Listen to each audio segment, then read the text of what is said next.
अल्हम्दुलिल्लाह नहमदुहु व नस्तईनुहु व नस्तगफिरुहु व नु'मिनु बिही व नतवक्कलु अलैहि व नऊज़ु बिल्लाहि मिन शुरूरि अनफुसिना व मिन सय्यिआति अमालिना मय यहदिहिल्लाहु फला मुदिल्ल लहु व मय युद्लिलहु फला हादिय लहु व नशहदु अन ला इलाहा इल्लल्लाहु वहदहु ला शरीक लहु व नशहदु अन्ना मुहम्मदन अब्दुहु व रसूलुहु अम्मा बअद फ़अऊज़ु बिल्लाहि मिनश शैतानिर रजीम बिस्मिल्लाहिर रहमानिर रहीम क़ुल इन कुन्तुम तुहिब्बुनल्लाह फत्तबिऊनी युहब्बुकुमुल्लाह आमन्तु बिल्लाहि सदक़ल्लाहुल अज़ीम वक़ालल्लाहु तआला फ़ी शानि अज़मति हबीबिहिल करीम इन्नल्लाहा व मलाइकतहु युसल्लूना अलन नबी या अय्युहल्लज़ीना आमनु सल्लु अलैहि व सल्लिमु तस्लीमा अल्लाहुम्मा सल्लि अला सय्यिदिना व शफ़ीइना हबीबिना व मौलाना मुहम्मदिन जद्दिल हसन वल हुसैन व अला आलि सय्यिदिना मुहम्मदिन जद्दिल हसन वल हुसैन सलातन व सलामन अलैका या सय्यदी या रसूलल्लाह सलातन व सलामन अलैका या हबीबल्लाह सल्लल्लाहु तआला अलैहि वसल्लम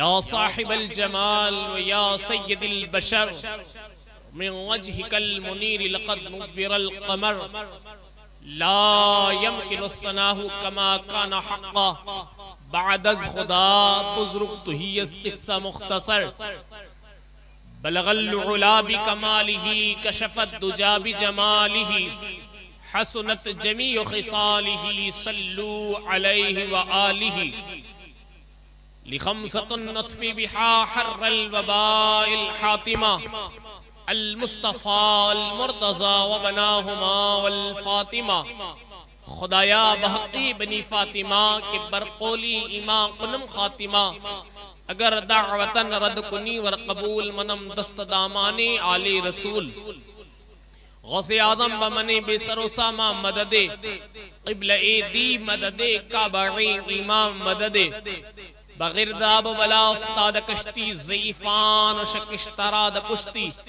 हक़्क़े ख़ाजा युस्माने हारूने मदद कुन या मुइनुद्दीन हसन चिश्ती हम पे अहमद का होसाया हम पे अशरफ का करम सैयदी मुख्तार अशरफ बासफ़ा के वास्ते ए अशरफ़े ज़माना ज़मानाए मदद नुमा दरहाए बस्तराज कलीदे करम कुशा सरवरा शाह करीमा दस्तगीरा अशरफा हुर्मते रूहे पैगंबर यक नजर कुन सुए माँ यक नजर कुन सुए माँ यक नजर कुन सुए माँ। अज़ीज़ा ने मिल्लत गिरामी अल्लाह सुब्हानहु तआला का जितना हम शुक्र अदा करें कम है कि हम और आप अल्लाह और उसके हबीब सल्लल्लाहु अलैहि वसल्लम की जिक्र की महफिल सजा करके बैठे। अब काफी देर से मुझसे पहले कई एक उलमाए किराम की बयानात नात खानी आपने समात की। अल्लाह रब्बुल इज्जत हम तमाम की कही हुई बातों को हम सबको अमल में लाने की तौफीक नसीब फरमाए। मैं गुजारिश करूंगा जो लोग इधर उधर भटक रहे हैं खुसूसियत के साथ छोटे छोटे बच्चों से कि आप थोड़ा माहौल बना करके बैठे। मैं ज्यादा वक्त आपका नहीं लूंगा क्योंकि रात का काफी हिस्सा गुजर चुका है। अब जलसा खत्म होने का वक्त है। खैर मैं जो बातें कहूंगा कोशिश यही रहेगी कि मुख्तसर तौर पर मगर अमल में लाने वाली बातें करने की कोशिश करूंगा।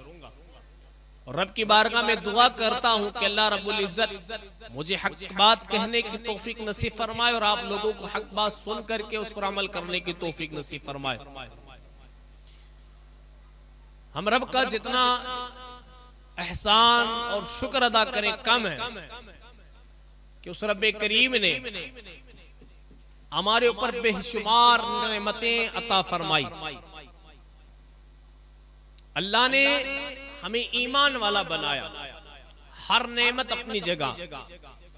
ईमान अल्लाह ने हमें अता फरमाया, ये नेमत अपनी जगह। ये अल्लाह का बहुत बड़ा एहसान हुआ कि अल्लाह ने हमें मोमिन बनाया, और साथ ही साथ अल्लाह ने हमें इंसान बनाया, अशरफुल मखलूकात बनाया। हर मखलूक में सबसे अफजल अल्लाह रब्बुल इज्जत ने हमें बनाया।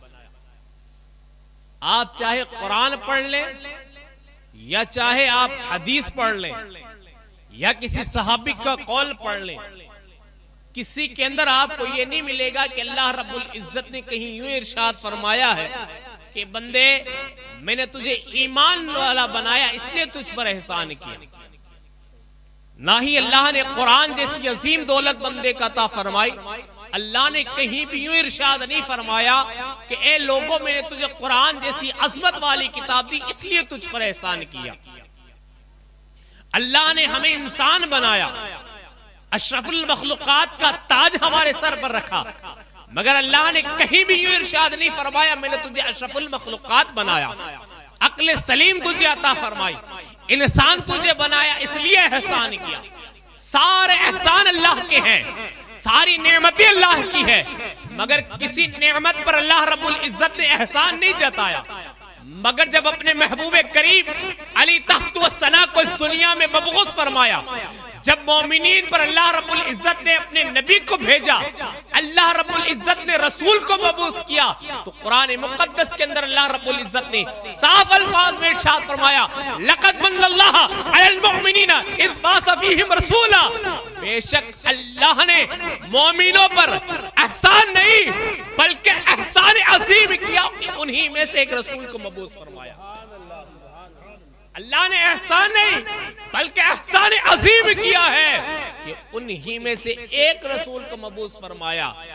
अल्लाह रब्बुल इज्जत के सारे एहसान अपनी जगह, सारी नेमतें अपनी जगह, सारी करम नवाजियां अपनी जगह, महबूब अपनी जगह। ए लोगों, मैंने तुझे अपना महबूब अता किया है, ये सबसे बड़ा एहसान है, ये सबसे बड़ा करम है, ये सबसे बड़ा एहसान है। अब जरा मुझे बताओ, एक बात लोग ये भी सवाल उठाते हैं, अकीदे की बात करता हुआ चलूं, लोग कहते होंगे आपके इलाके में है कि नहीं है, गालिबन है। ये फपून जहां होते हैं वहां फितना फैलाएंगे, ये लोग जहां होंगे वहां फितना करेंगे। कुछ लोग ईद मिलादुन नबी अलैहि सलातो सलाम के मौके पर अपने घरों से निकलेंगे, साहब ये तुम झंडे जो लगा रहे हो, ये जो तुम लाइटों का खर्चा कर रहे हो, तुम इतना सब कुछ कर रहे हो, क्या जरूरत है, ये फिजूल खर्ची है।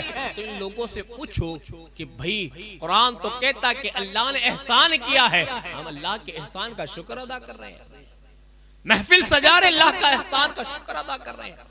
कुरान तो कहता है कि अल्लाह की हर नेमत पर शुक्र अदा करो, अल्लाह की हर नेमत पर शुक्र अदा करो। मगर अल्लाह रब्बुल इज्जत ने तो नबी को भेज करके सबसे बड़ा एहसान किया, क्या मुसल्लाह का शुक्र अदा ना करें? कुरान कहता है लक़द मन्नल्लाहु अलल मुमिनीन, बेशक अल्लाह ने मोमिनों पर एहसान नहीं बल्कि एहसान अजीम किया कि उन्हीं में से एक रसूल को मबूस फरमाया। हम और आप खुश नसीब हैं कि उस नबी की उम्मत में हम अल्लाह रब्बुल इज्जत ने हमें मबूस फरमाया। किस नबी का इंतजार आप अभी सुन रहे थे ना, एक नहीं कई एक अंबिया किराम ने किया। रिवायतों के अंदर आया 12 अंबिया किराम ने अल्लाह के नबी अलैहिस्सलाम का इंतजार किया। हजरत इब्राहिम अलैहिस्सलाम ने जब खाने काबे की तामीर की, जब मुकम्मल हुई तो खाने काबे के सामने खड़े होकर के हजरत इब्राहिम खलीलुल्लाह ने रब की बारगाह में अरीजा पेश किया था, अल्लाह अब उस रसूल को तुम मबूस फरमा दे। और अल्लाह मैंने तेरे घर की तामीर की है, मेरी ये दुआ है कि जब तू रसूल को मबूस करे तो मेरे ही नस्ल से करना। हजरत इब्राहिम अलैहिस्सलाम की दुआ है।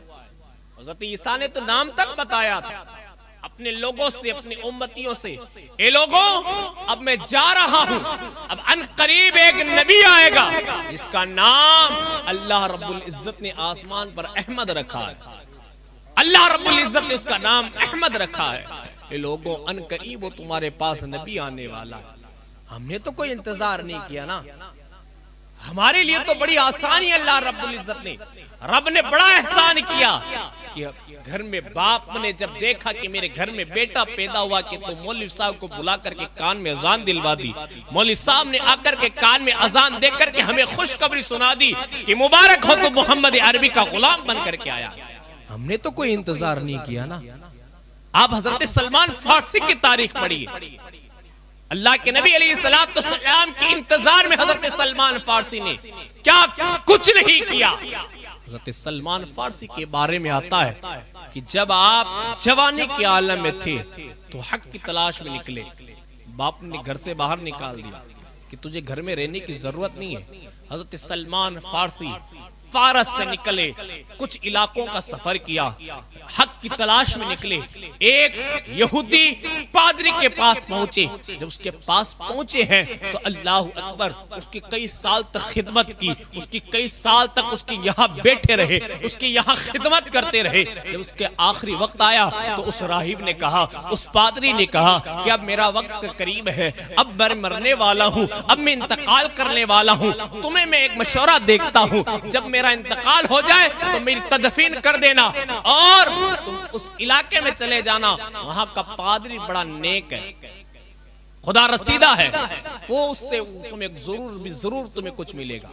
हज़रत सलमान फारसी इरशाद फरमाते हैं मैंने उस राहिब की खिदमत की, जब उसका इंतकाल हुआ तो उसकी तदफीन के फारिग होने के बाद मैंने उस राहिब ने जो मुझे मशवरा दिया था उस मशवरे को मानता हुआ मैंने सफर को तय किया। जब दूसरे राहिब के पास पहुंचा, जब दूसरे पादरी के पास पहुंचा, उसकी भी कई साल तक खिदमत करता रहा, उसकी भी कई साल तक मैंने यहाँ खिदमत की। जब उसका इंतकाल का वक्त करीब आया तो उसने कहा कि मेरे पास तो कुछ है नहीं जो तुझे दे दूं, और कोई अब बचा भी नहीं है जिसके पास भेजूं, मगर एक इशारा मैं कर देता हूं, अब वो जात भी आने वाली है जिसको रब्बे करीम ने सारी कायनात की वजह से पैदा फरमाया, सारी कायनात जिसके सदक़े में बनी है। कुरान कहता है वमा अरसलनाका इल्ला रहमतल लिल आलमीन, ऐ महबूब हमने सारी जहान के लिए तुम्हें रहमत बना करके भेजा है।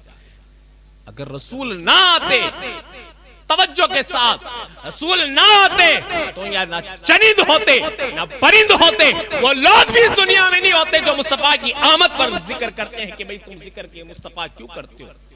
अगर रसूल ना आते तो दुनिया का कोई भी इंसान इस दुनिया में मबूस न किया जाता, हत्ता कि रब्बे करीम अपनी खुदाई का भी जाहिर नहीं करता अगर अपने महबूब को पैदा नहीं करता।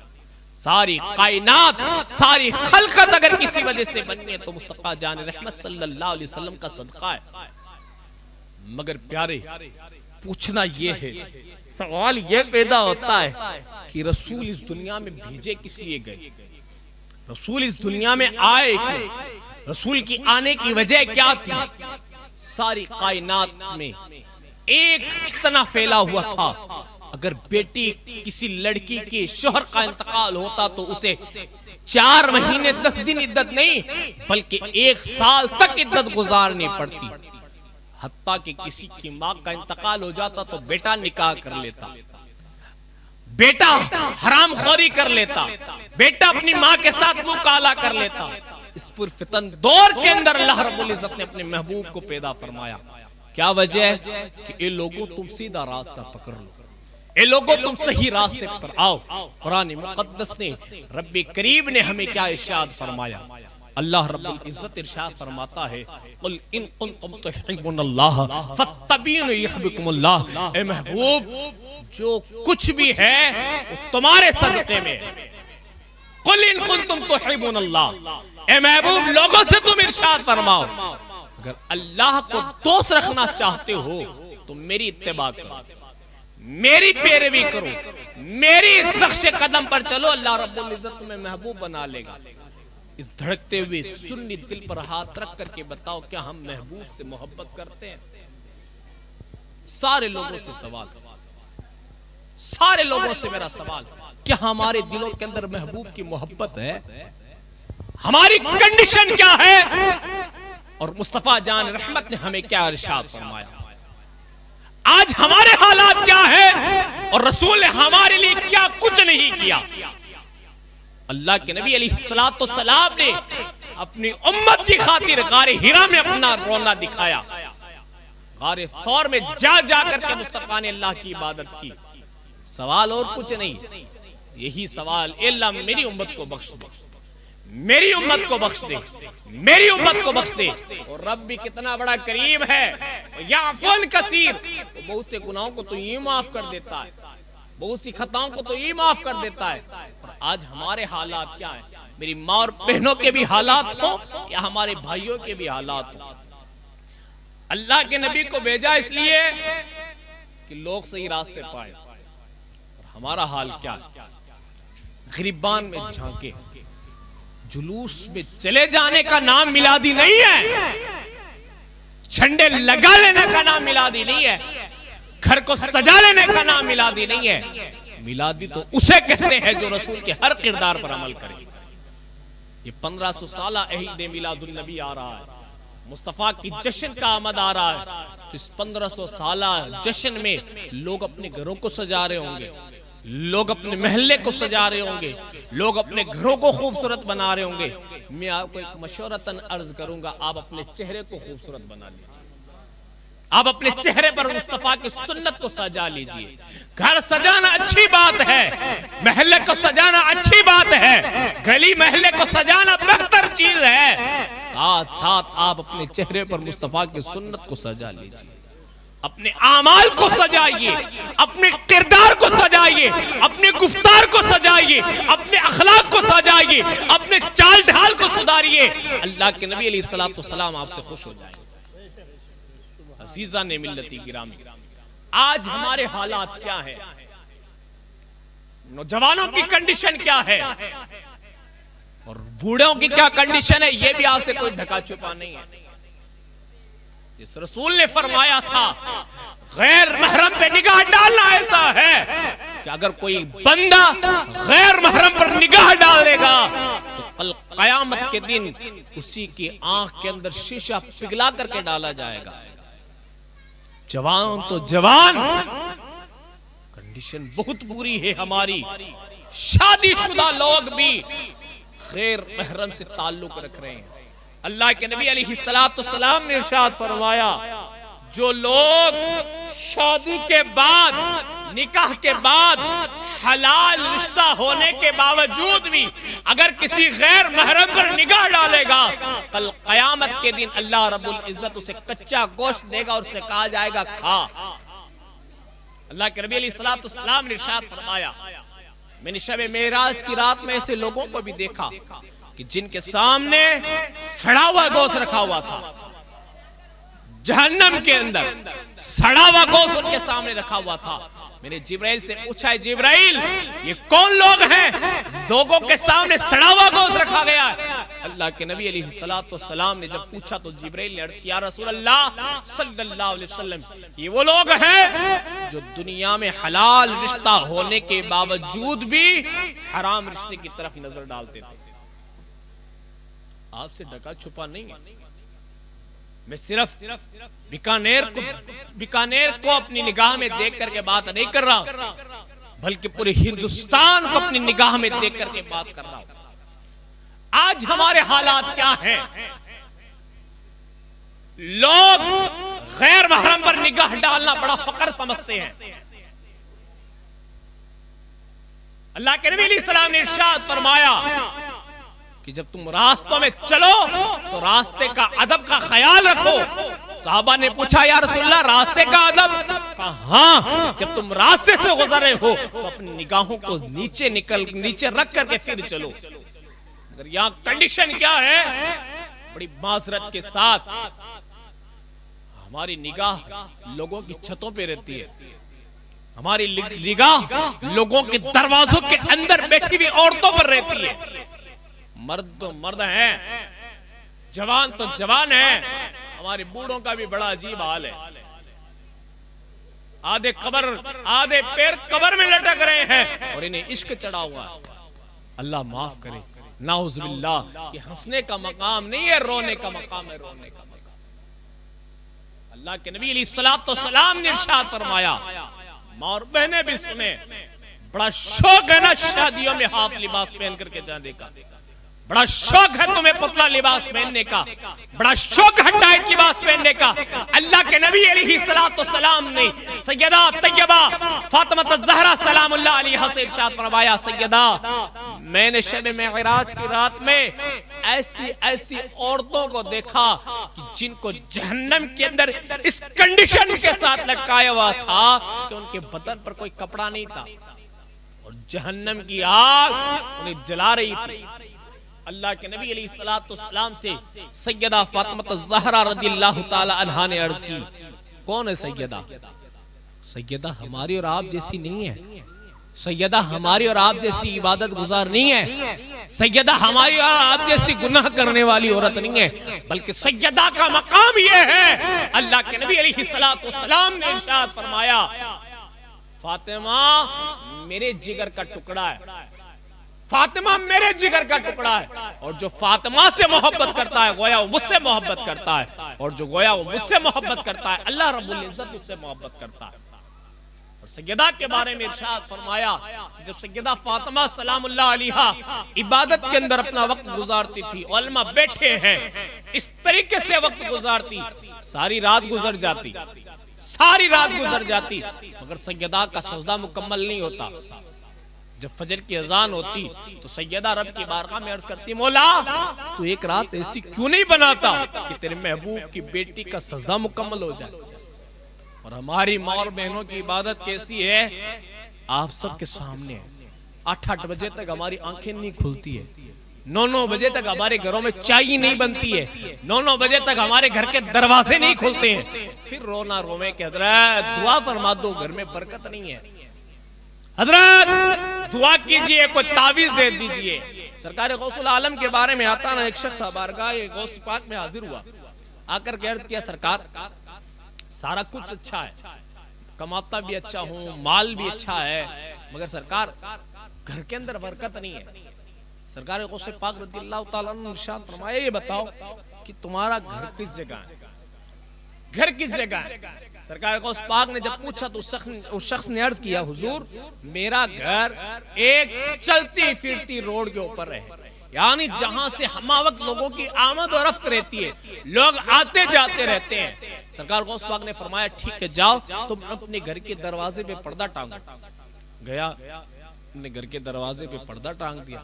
हमारे और आप जैसा नहीं था कि मौलवी साहब ने कहा कि जाओ तुम अपने घर के दरवाजे पर्दा टांग दो, जाकर के कहा कि नहीं रे मौलवी साहब तो क्या खाली पर्दा टांगने का हुक्म दे रहे, कोई ताबीज बना देना चाहिए था, कोई हजरत ने वजीफा बताना चाहिए था, तो पर्दा टंगाने का हुक्म दे दिया, ये क्या है? दूसरे मौलवी साहब पास चलो, इन मौलवी साहब से काम नहीं, उन मौलवी साहब पास चलो, इन मौलवी साहब से काम नहीं, उन मौलवी साहब पास चलो। नहीं, वो सरकार गौस पाक से मोहब्बत करने वाला था। सरकार गौस पाक के हुक्म फरमाने पर गया, अपने घर के दरवाजे पे पर्दा टांगा। चंद दिन गुजरे थे, बारगाह गौसियत में फिर हाजिर हुआ, आकर के अर्ज किया, हुजूर आपने ऐसा क्या अमल बताया, एक मामूली सा अमल पर्दा टंगाने का हुक्म दिया था, और मैंने जब से पर्दा टांगा है हुजूर मेरे घर के अंदर बरकतें आने लगी है, वजह क्या है? सरकार गौस पाक ने इरशाद फरमाया, ए मेरे बंदे, ए अल्लाह के बंदे, ए मेरे मुरीद, जब तक तेरे घर के दरवाजे पे पर्दा नहीं था बेनमाजी की निगाह तेरे घर के अंदर दाखिल होती थी, इसीलिए बेनमाजी की निगाहों की नौसियत की वजह से अल्लाह ने तेरी घर की बरकतें उठा ली। एक सवाल, घर के अंदर बेनमाजी की निगाह पड़ने से घर की नौसियतें उठ जाती है। अब जरा गौर करें, जिस घर के अंदर दादा परदादा से लेकर के पोता पड़पोता तक सारे लोग बेनमाजी हों, उस घर के अंदर बरकत कहां से आएगी? हरगिज़ नहीं आ सकती। हमारी नमाजों का हाल क्या है और सैयदा की नमाज का आलम क्या था? यह आलम था कि सारी रात इबादत, सारी रात रियाजत, फिर भी रब की बारगाह में अरीज़ा, मौला एक ऐसी रात दे कि तेरी महबूब की बेटी का सजदा मुकम्मल हो। ये सैयदा का मकाम है, ये फातिमा का मकाम है। इसीलिए अल्लाह के नबी अलैहिस्सलाम ने इरशाद फरमाया कि जन्नत में जितनी औरतें होगी उन सारी औरतों की अगर कोई सरदार होगी तो मेरी बेटी फातिमा होगी, और जन्नत के अंदर जितने नौजवान होंगे उन तमाम नौजवानों के अगर कोई सरदार होंगे तो हसन और हुसैन होंगे। यह है मुस्तफा अलैहिस्सलाम की बेघर वालों का मामला। और हमारा मामला क्या है? अल्लाह के नबी ने फरमाया, बेटी मैंने देखा कि जहन्नम की आग उन्हें जला रही थी। सैयदा फातिमा ने अर्ज किया, हुजूर क्या वजह है, उनका गुनाह क्या था? तो अल्लाह के नबी अलैहिस्सलातु वस्सलाम ने इरशाद फरमाया, बेटी फातिमा, उनकी खता सिर्फ इतनी ये थी कि वो अपने बदन को, अपने बालों की रंगत को गैर महरम से नहीं छुपाती थी। बालों की रंगत को गैर महरम मर्द से नहीं छुपाने वालों का हाल ये है कि उनको जहन्नम के अंदर जहन्नम की आग बगैर कपड़े जलाएगी। अब जरा मेरी माँ और बहनें सोचें, जो शादी ब्याह में हाफ लिबास पहन करके डीजे के पीछे बड़े फख्र के साथ नाच रही हैं। अल्लाह के नबी अलैहिस्सलातु वस्सलाम ने इरशाद फरमाया, मर्द भी ये ना सोचे कि हम क्या करें। कल क़यामत के दिन चुन चुन करके सवाल होगा। मेरे आपके आका अलैहिस्सलातु वस्सलाम ने इरशाद फरमाया, एक औरत को लाया जाएगा, जहन्नम के लिए हुक्म होगा और उसको ले जाकर के जहन्नम में डालने का हुक्म होगा। वो औरत अर्ज करेगी, मौला मुझे जहन्नम में तो डालना। मौला आज तो इंसाफ करने वाला है ना, मौला आज तो इंसाफ करेगा। अल्लाह मुझे जहन्नम में डालने से पहले मेरे बाप को भी जहन्नम में डाला जाए। का तेरा बाप क्यों जहन्नम में जाएगा? कि मौला मेरा बाप था, उसने कभी मुझे दीन की बात नहीं बताई। जितना गुनाह मैंने किया है उस गुनाह के अंदर मेरा बाप भी शरीक है, मेरे बाप को भी जहन्नम में डाला जाए। फिर औरत अर्ज करेगी, मौला मेरे भाई को भी जहन्नम में डाला जाए। जो गुनाह मैंने किए हैं मेरा भाई भी उसमें जिम्मेदार है, कभी मेरे भाई ने मुझे नहीं रोका।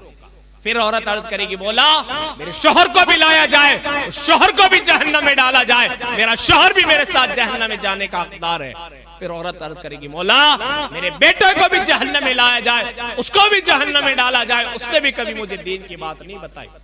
मेरे आपके आका अलैहिस्सलाम इरशाद फरमाते हैं, इस तरह एक औरत 4-4 मर्दों को जहन्नम में लेकर के जाएगी।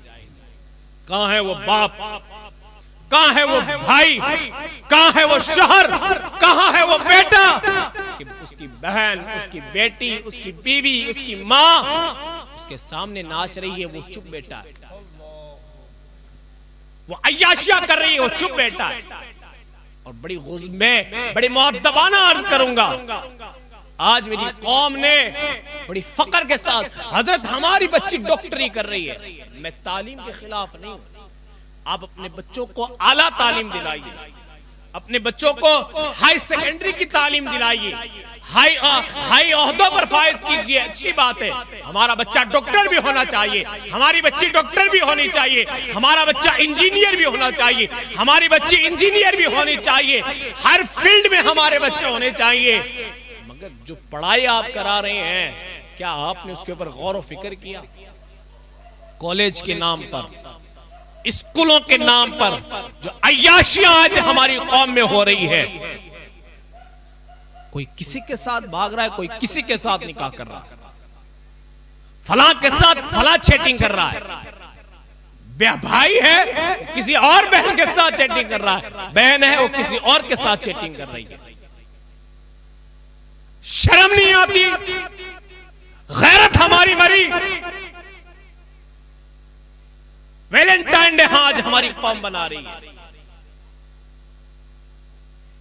प्रपोज किया जा रहा है। यही है मिलादी। क्या मुस्तफा अलैहिस्सलाम ने इसी उम्मत के लिए रो रो करके रब की बारगाह में दुआ की थी? क्या इसी उम्मत के लिए अल्लाह के नबी अलैहिस्सलाम ने गारे हिरा में इतनी इबादत की? इसी उम्मत के लिए अल्लाह के नबी ने पत्थर खाए? इसी उम्मत के लिए अल्लाह के नबी ने अपने रास्ते में कांटे बिछवाए? इसी उम्मत के लिए अल्लाह के नबी अलैहिस्सलाम ने ये सब कुछ बर्दाश्त किया? आज उम्मत कहां जा रही है? किस राह रवी को हमने इख्तियार कर लिया? किस रास्ते को हमने इख्तियार किया? अजीजा ने मिल्लती गिरामी, अर्ज करने का मतलब और मकसद ये, अपने हालात को चेंज कीजिए। ईद मिलादुन नबी सल्लल्लाहु अलैहि वसल्लम आकर के हमें यह बता रहा है कि मुस्तफा अलैहिस्सलाम की आमद उस दौर में हुई जिस दौर में बेटियों को जिंदा दरगोर किया जाता था। अल्लाह के नबी की विलादत उस दौर में हुई जिस दौर में नौकरों की कोई इज्जत नहीं थी, मुस्तफ़ा की विलादत उस दौर में हुई जिस दौर में बूढ़ों की कोई इज्जत नहीं थी। मुस्तफ़ा की विलादत उस दौर में हुई जिस दौर में बेवाओं की कोई इज्जत नहीं थी। मुस्तफ़ा आए तो बेवाओं को एक मकाम मिला, मुस्तफ़ा आए बूढ़ों को एक मकाम मिला, मुस्तफ़ा आए नौकरों को एक मकाम मिला, मुस्तफ़ा आए लोगों को एक मकाम मिला, मुस्तफ़ा आए औरतों को एक मकाम मिला, मुस्तफ़ा आए तो बेटी को रहमत फरमा दिया, मुस्तफ़ा आए तो बेटी को जन्नत भी बना दिया, मुस्तफ़ा आए तो बाप को जन्नत का दरवाजा भी बना दिया, मुस्तफ़ा आए तो लोगों को सही रास्ता दिखाने के लिए आए थे। हमारा आज हाल क्या है? आज हमारी कंडीशन क्या है? हमारे हालात क्या हैं? इस पर गौर करने की जरूरत है, इस पर फिक्र करने की जरूरत है। कुरान मुक़द्दस ने इरशाद फरमाया, कुल इन कुंतुम तुहिब्बुनल्लाह फत्तबिऊनी युहिब्बुकुमुल्लाह। रसूल की मोहब्बत क्या है? अल्लाह के नबी अलैहिस्सलाम ने सैयदना उमर फारूक आज़म रज़ियल्लाहु तआला अन्हु से इरशाद फरमाया, उमर ये बताओ तुम दुनिया में मोहब्बत किससे करते हो? हज़रत उमर फारूक आज़म रज़ियल्लाहु तआला अन्हु ने अर्ज़ किया, या रसूलल्लाह सल्लल्लाहु अलैहि वसल्लम सबसे ज्यादा मैं अपनी औलाद से मोहब्बत करता हूँ, अपने माल से मोहब्बत करता हूँ। अल्लाह के नबी अलैहिस्सलाम ने फिर इरशाद फरमाया थोड़ी देर के बाद, या उमर अब बताओ तुम किससे मोहब्बत करते हो? अर्ज़ किया, रसूलल्लाह सब चीज आपकी बारगाह में कुर्बान या रसूलल्लाह, दुनिया में अगर किसी चीज से मोहब्बत है तो या रसूलल्लाह सबसे ज्यादा आपसे मोहब्बत है। सहाबा की जिंदगी आप उठा करके देखें, मोहब्बत का मतलब क्या होता है। आप दुनिया में किसी से मोहब्बत करते हैं तो उसकी हर अदा आपके अंदर आनी चाहिए, उसका हर किरदार आप अपने अंदर बसाने की कोशिश करते हैं, उसकी हर गुफ्तार अपने अंदर बसाने की कोशिश करते हैं, उसकी हर चाल ढाल को अपने अंदर बसाने की कोशिश करते हैं। तो हम तो उस रसूल से मोहब्बत का दावा कर रहे हैं जो रसूल ऐब से पाक है, जो रसूल हर चीज से पाक है, जो रसूल अमीन भी है, जो रसूल अमानतदार भी है, जो रसूल मुस्तफा अलैहिस्सलातु वस्सलाम हर चीज से पाक है। हम तो उस रसूल से मोहब्बत का दावा कर रहे हैं, तो फिर क्यों नहीं हम मुस्तफा की किरदार पर अमल करते हैं? तो अज़ीज़ान मिल्लत गिरामी, अर्ज करने का मतलब और मकसद ये है, हालात हम सब के सामने हैं। इस दुनिया की सतह पर, इस दुनिया की फील्ड पर, इस दुनिया की जमीन पर, सोशल मीडिया के जरिए हो या प्रिंट मीडिया के जरिए हो, सारी चीजें हमारी निगाहों के सामने हैं। हमने कभी गौर नहीं किया ये हालात क्यों बन रहे हैं। ये सारे हालात हमारे करतूत हैं, ये सारे हालात हमारे गुनाहों की करतूत है। अल्लाह के नबी अलैहिस्सलातु वस्सलाम ने खुद इरशाद फरमाया, एक दौर ऐसा आएगा कि लोग कत्ले आम किया जाएगा। साहबा ने पूछा, या रसूलल्लाह क्या उस वक्त मुसलमान थोड़े होंगे? कहा नहीं, जिस वक्त उस वक्त मुसलमान इतने होंगे ना ही कभी हुए होंगे और ना ही कभी होंगे। साहबा ने अर्ज़ किया, रसूलल्लाह फिर क्या होगा, वजह क्या रहेगी? अल्लाह के नबी अलैहिस्सलाम ने इरशाद फरमाया, वो दौर के लोग मेरे और मेरे सहाबा के किरदार से दूर हो जाएंगे।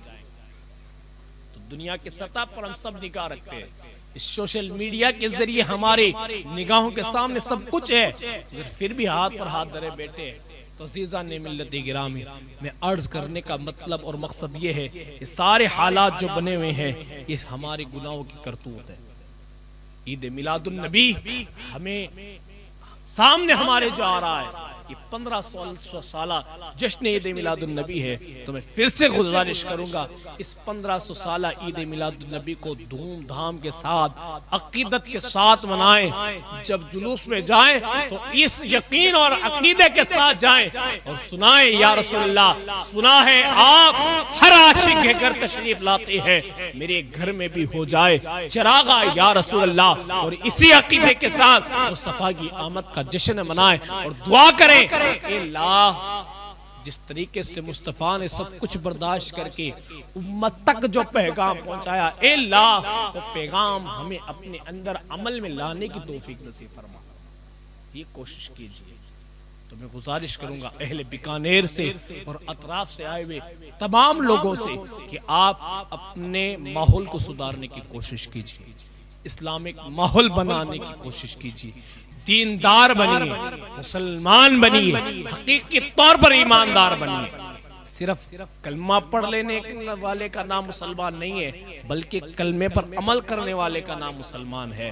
तो तो मैं फिर से गुजारिश करूंगा, आप अपने हालात को सुधारिए, ईद मिलादुन नबी को खूब अकीदत के साथ बनाइए, और मैं सारी चीजें आप कीजिए, साथ साथ अपने आमाल को भी सुधारने की कोशिश कीजिए, अपने अकायद को भी सुधारने की कोशिश कीजिए। एरे गेरे नत्थु खेरों के मामलात में ना फंसे कि फला के यहाँ मिलाद नहीं होती है, फला के यहाँ मिलाद नहीं होती है। आप एक भी, कितने नहीं साहब, सिर्फ हिंदुस्तान में या फिर पड़ोसी मुल्क में, इन दो ही जगह मिलाद का जश्न होता है और कहीं होता ही नहीं है। इन अक्ल के अंधों को आप जाकर के कीजिए।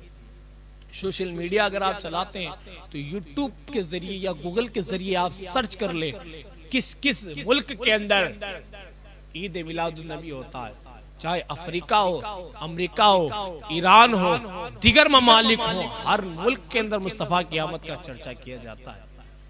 हाँ, ये अलग बात है, हर बंदा अपने अंदाज में करता है।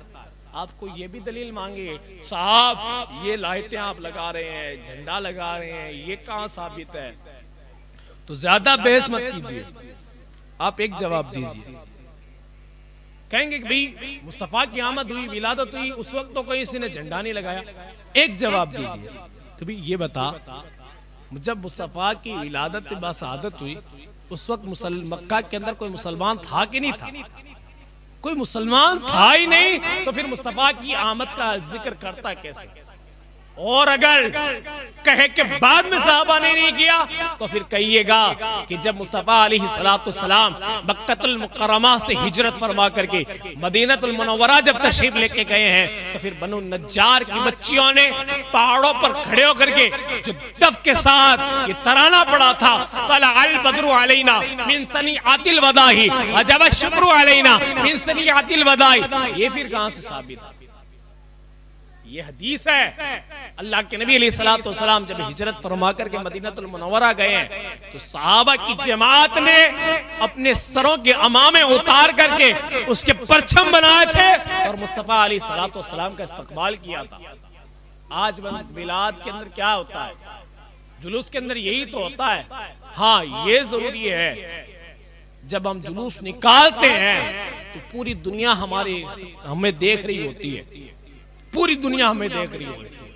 एक भी ऐसा अमल हमारा नहीं होना चाहिए कि जिसकी वजह से हमारे नबी करीम अलैहिस्सलाम पर लोग बात करें।